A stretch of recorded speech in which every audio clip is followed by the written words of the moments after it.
Hello, this is a short video on the rule of 20 in bridge and how that works. We learn to open the bidding with 12 or more high card points. So what happens if you pick up a hand with a great suit, but only 10 or 11 high card points? You're going to feel perhaps a bit reluctant to pass, but is it going to be safe to open? Well, one guideline that you can use is this rule of 20. How does it work?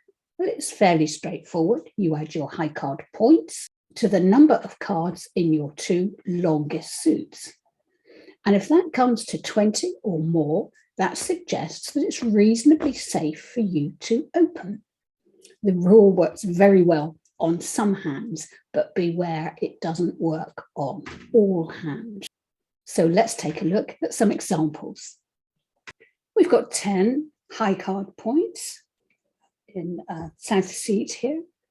I've got a lovely heart suit, and I know that when I pick up a hand like that, I'm itching to open hearts if I possibly can. One heart.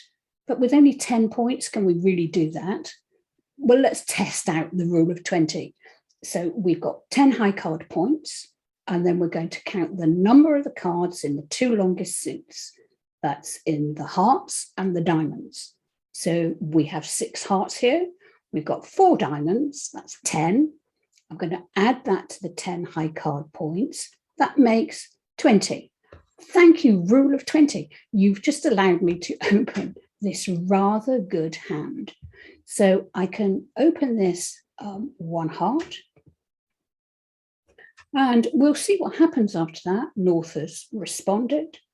I'm going to reply with could bid 2 hearts or 2 diamonds. I'll put 2 diamonds here.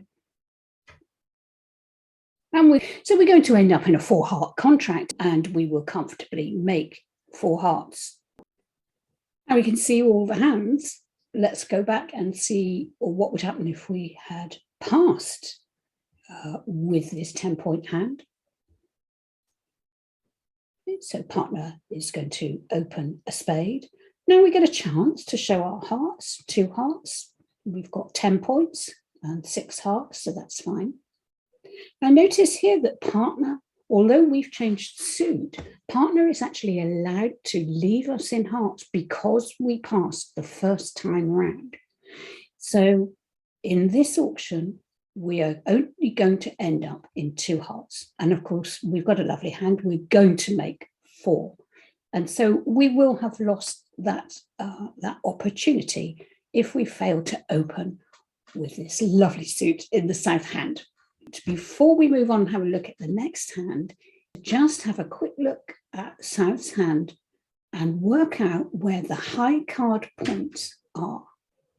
Because in this case, all those high card points, the 10 points, they are all in the 2 long suits. And that is good. That is where we want them. And that is when the rule of 20 can be more relied upon to work. I'm going to have a look at the hand now where that isn't the case. This is a completely different hand. Now, at first sight, it might look stronger. We had 10 points. Remember, in the last hand, there are 11 points in this hand. Let's do the rule of 20. So we're going to add our 11 points to the number of cards in the 2 longest suits. So we've got 5 hearts. We've got 4 clubs. That's 9. If we add that to our 11 high card points, that makes 20. And the rule of 20 will suggest that it's fine to open this hand. But please beware here. Unlike the last hand where we looked to see where the high card points were, in this hand, most of the high card points are actually in the short suits and not in the long suits. And that means that they are not likely to generate extra tricks.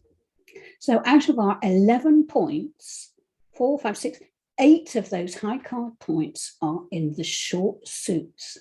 And so we cannot rely on the rule of 20 to open this hand. And for me, that's a definite pass.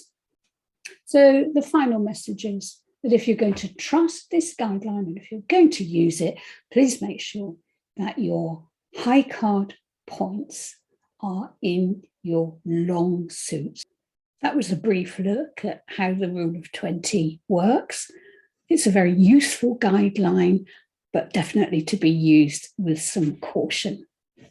Goodbye.